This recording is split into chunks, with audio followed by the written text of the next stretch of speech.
यशोदा ने और नंद महाराज ने बहुत प्रार्थनाएं की है प्रभु से। प्रभु के आशीर्वाद से ही तो गोकुल को मिला है ये। प्रभु इसे कुछ होने दे सकते हैं क्या?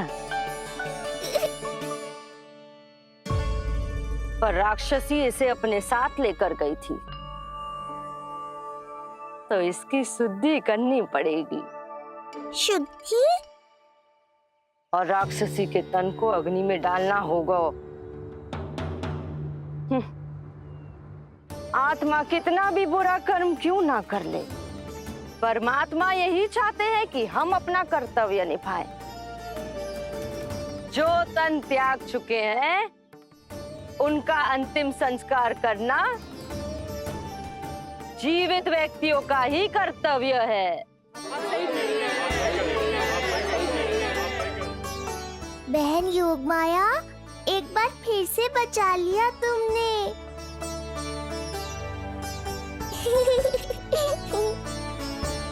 हम अभी अंतिम संस्कार की तैयारी करते हैं। यशोदा, हमें भी शुद्धिकरण में देर नहीं करनी चाहिए। गौशाला चलते हैं।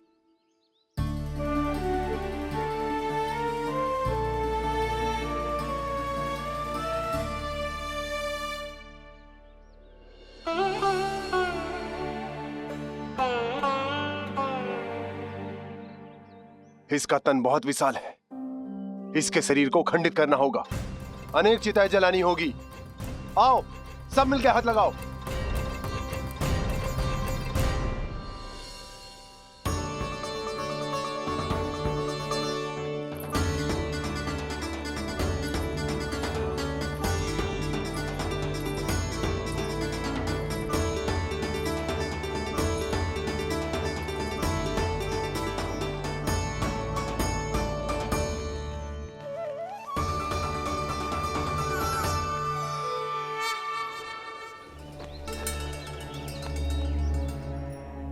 प्रभावती, गोमूत्र और गोबर ले आओ, शुद्धि पूजा शुरू करनी है।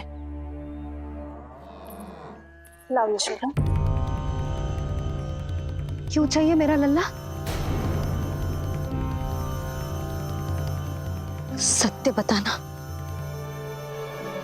कौन हो तुम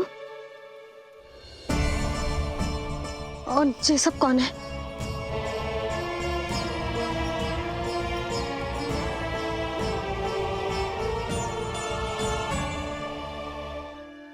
यशोदा, मैं रोहिणी जिज्जी और ये सब गोपियां तुम्हारी सखियां।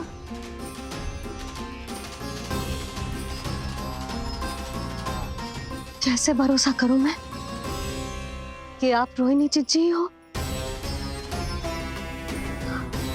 और ये सब मेरी सखियां ही हैं?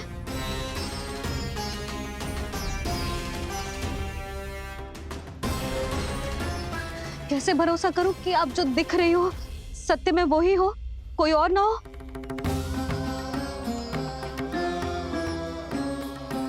मेरे घर जो आई थी साक्षात देवी का रूप थी, किंतु वो चुड़ैल निकली, राक्षसी।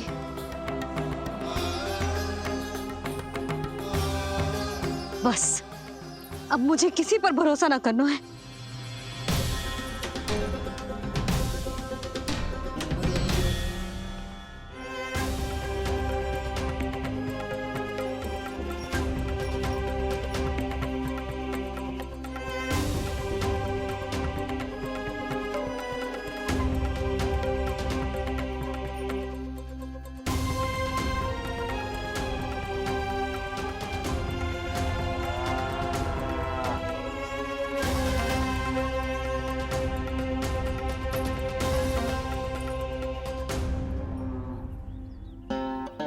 नारायण की बहुत बहुत कृपा, हमारे लल्ला को कुछ ना हो।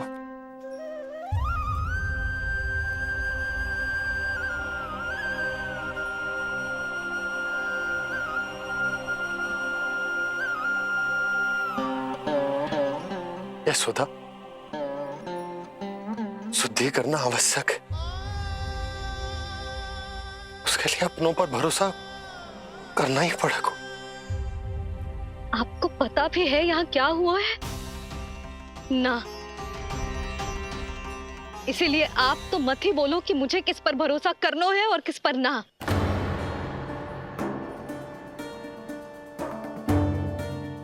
आप ना थे यहाँ, आपने ना देखा कैसे वो राक्षसी देवी के रूप में आओ और माँ के आंखों में धूल झोंक गई। कैसे उस राक्षसी ने मेरी ममता का लाभ उठाओ है और मेरे सामने मेरे लल्ला को ले गया।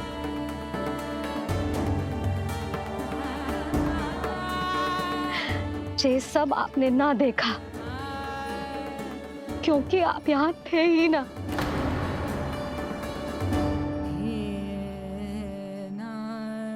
मैंने कही थी ना,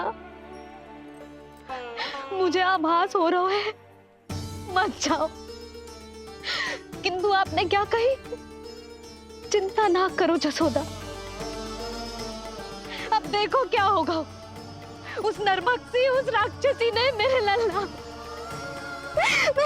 यशोदा, यशोदा, मेरे लल्ला। यशोदा।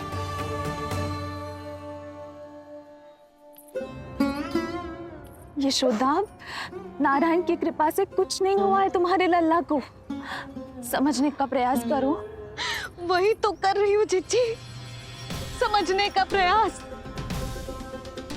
बुद्धि भ्रष्ट हो गई थी मेरी कि एक अनजान पे भरोसा कर लो मैंने। एक माँ होके भी मैं सत्य ना देख पाई।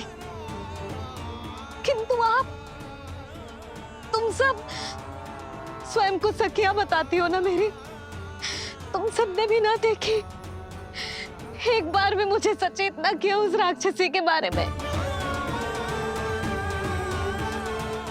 यदि कुछ हो जाता मेरे लल्ला को तो कहाँ जाती, क्या करती, किसको दोष देती?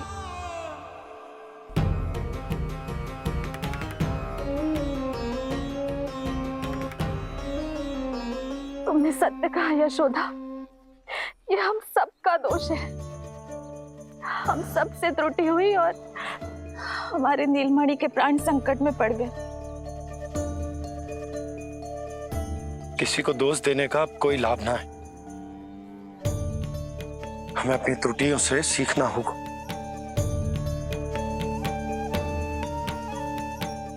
एक भूल हम पहले ही कर चुके, शुद्धि ना करके दूसरी भूल ना करेंगे यशोदा।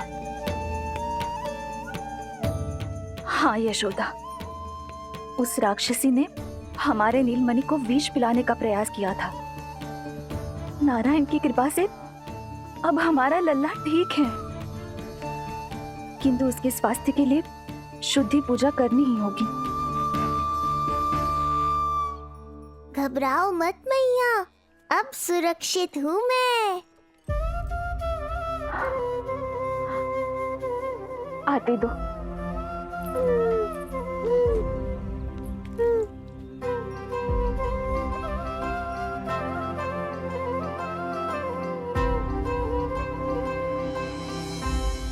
बहू के लिए इस घटना से उबरना आसान ना होगा।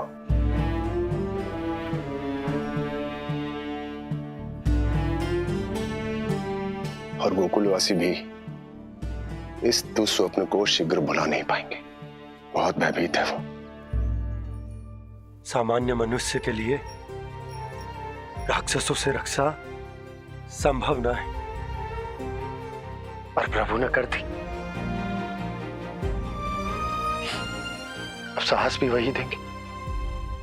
चिंता मत करो बाबा, पूतना स्वयं सबका भय दूर करने में सहायता करेगी।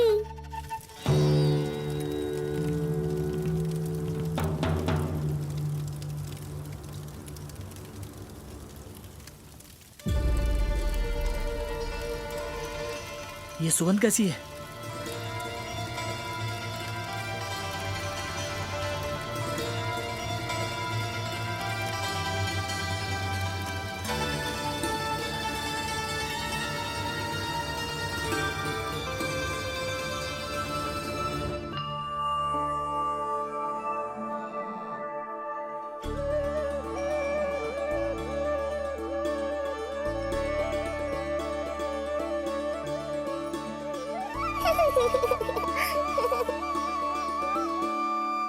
ये सुगंध कहां से आ रही है?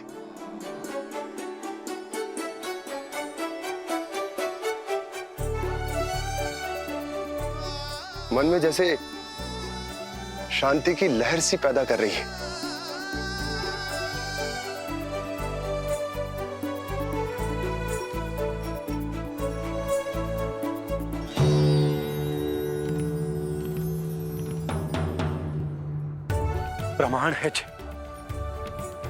प्रमाण है कि श्री हरि नारायण ने ही हमें संकट से बचाए हो। उनसे परम गति पाकर ही कोई इतना पवित्र हो सकता है कि उसकी चिता से भी सुगंध है।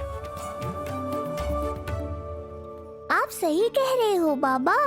विष मिलाया तो क्या, दूध तो पिलाया था मुझे पूतना ने। इसी कारण से मैं उसका ऋणी बन गया, तो फिर उसको मोक्ष तो मुझे देना ही था।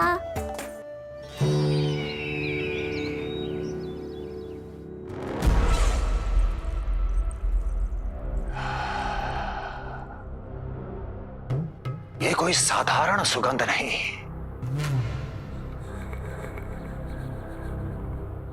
मेरे शत्रु की पराजय की सुगंध है। उस पराजय से सुनिश्चित मेरी दीर्घायु की सुगंध है ये। उस संदेश की सुगंध है कि पूतना ने अपना कार्य संपन्न किया।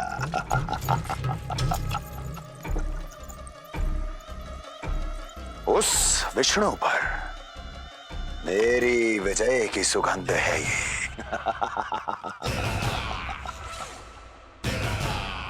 क्षमा चाहती हूँ महाराज, आप मुझे देख रहे हैं पर मैं आपको देख रही हूँ। कहना क्या चाहती हो? यही कि इस समय जो आप देख रहे हैं वो मैं नहीं देख पा रही हूँ, और जो मैं देख रही हूँ वो आप नहीं देख पा रहे हैं। अर्थात किसी विषय पे मेरा दृष्टिकोण आपके दृष्टिकोण से भी भिन्न हो सकता है महाराज।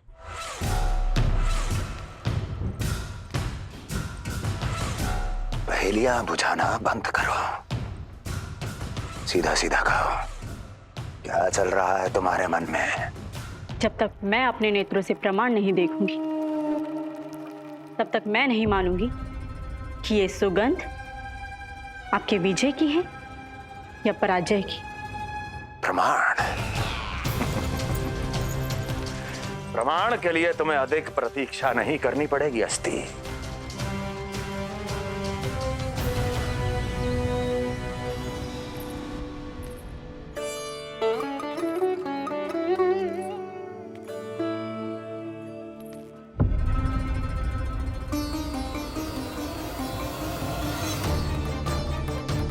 वसुदेव जी ने भेजा है मुझे आपके नीलमणि को दूध पिलाने के लिए। इससे मेरी गोद अपरिचित नहीं लगेगी, ऐसा अनुभव करेगा कि अपनी माँ की गोद में है। आप काजल ले आइए, अपने हाथों से टीका लगाऊंगी। कितना प्यारा बच्चा है ये, कहीं मेरी ही ना दृष्टि लग जाए। कैसे एक अपरिचित पे विश्वास कर लो तेरी मैया ने? उसने कही थी कि वो मथुरा से आई है और वसुदेव भैया ने भेजा है उसे दूध पिलाने के लिए।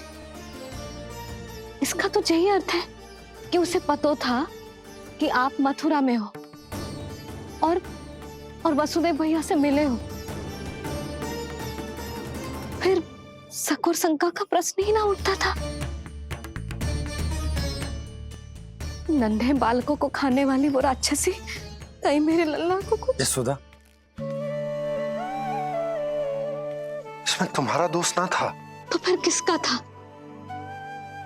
पूरे गोकुल में उसने हमारा ही भवन क्यों चुनो? और बल से ना बहाना बना के वसुदेव भैया ने भेजो है कि मैं उसका विश्वास कर लूं। मेरे ही लल्ला को निशाना क्यों बना उसने?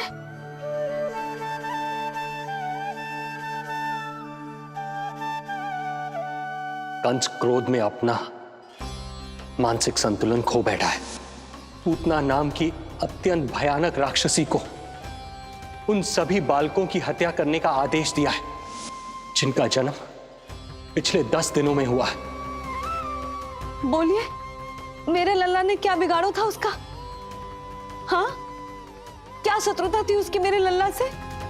वसुदेव भैया और देवकी भाभी ने जो कही थी वो मुझे यशोदा को बताना चाहिए कि ना?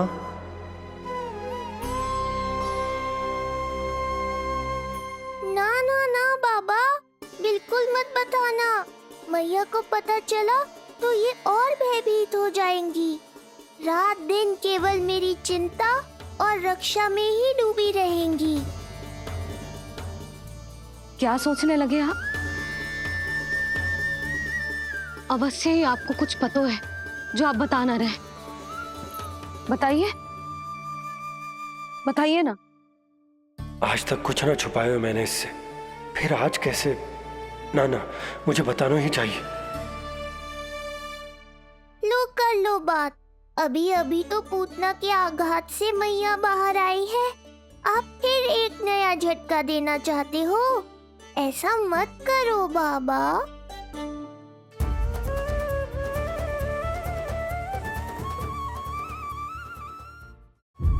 बताओ।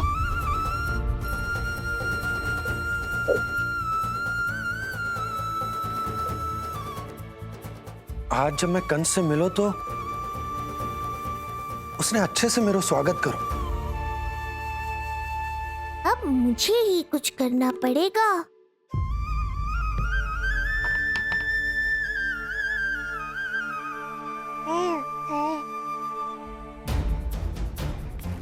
अच्छे से स्वागत कियो,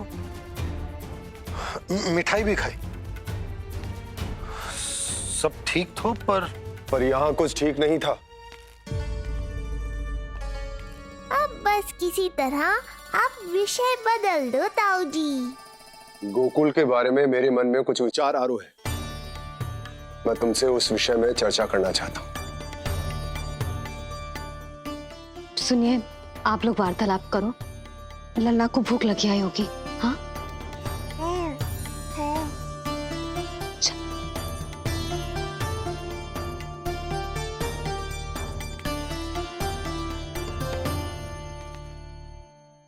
पता नहीं क्यों, पर ऐसा लगता है कि छोटी छोटी आटों पर कि कोई है अब भी हमारे आसपास। कोई है जो हमारे इस नंद भवन पे अपनी बुरी दृष्टि अभी भी गड़ाए हुए है।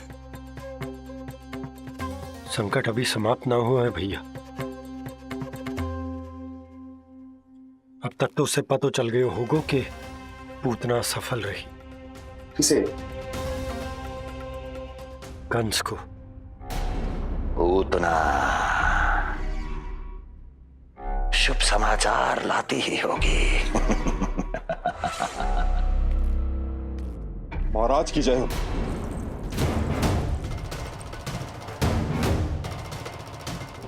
देखा, समय भी कंस को प्रतीक्षा करवाने का दुस्साहस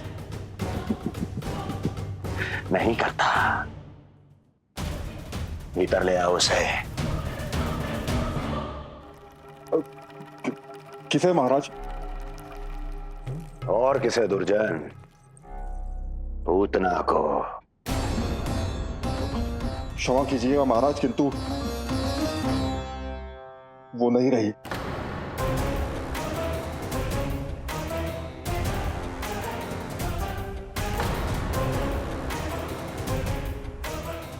क्या क्या कहा तुमने? पूतना मृत्यु को प्राप्त हो चुकी है। पूतना मृत्यु को प्राप्त हो चुकी है।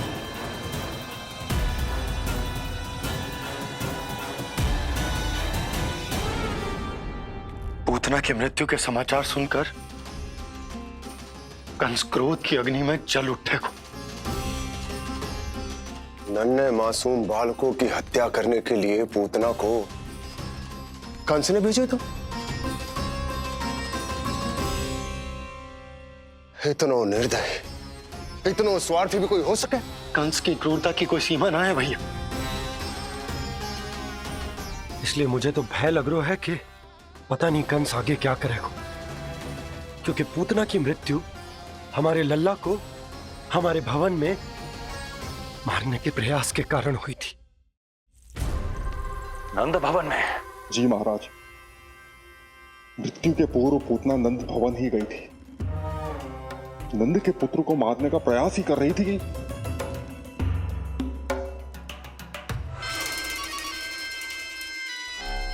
मुझे पुत्र हुआ।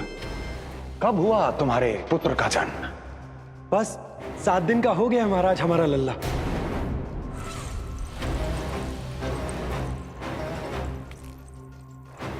और उस बालक का क्या हुआ?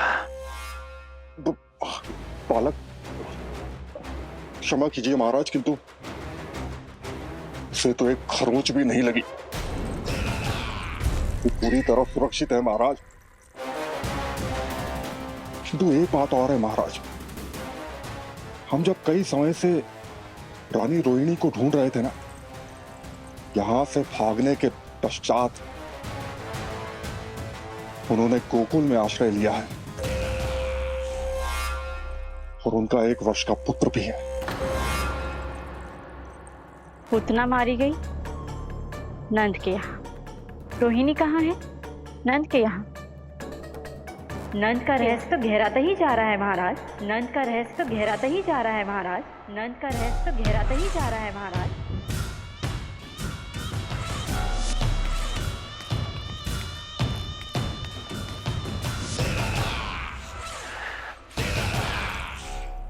सब कुछ मेरे नेत्रों के सामने था, फिर भी चूक कैसे गया मैं?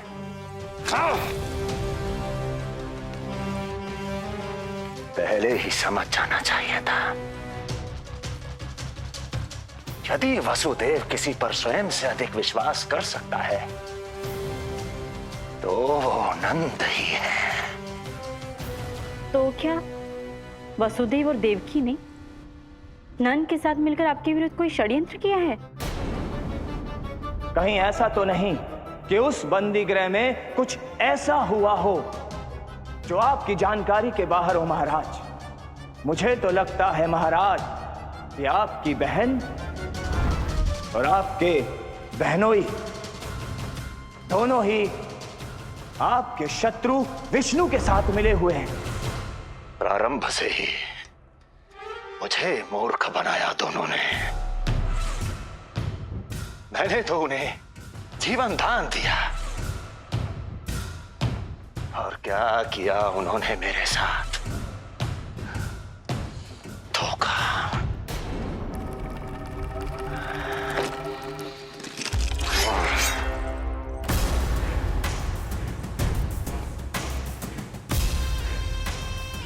अब वो स्वयं बताएंगे कि क्या षड्यंत्र रचा है उन्होंने। अब ना तो वसुदेव बचेगा, ना देवकी बचेगी और ना ही बचेगा उनका आठवां पुत्र। ना देवकी बचेगी और ना ही बचेगा उनका आठवां पुत्र। देवकी बचेगी और ना ही बचेगा उनका आठवां पुत्र।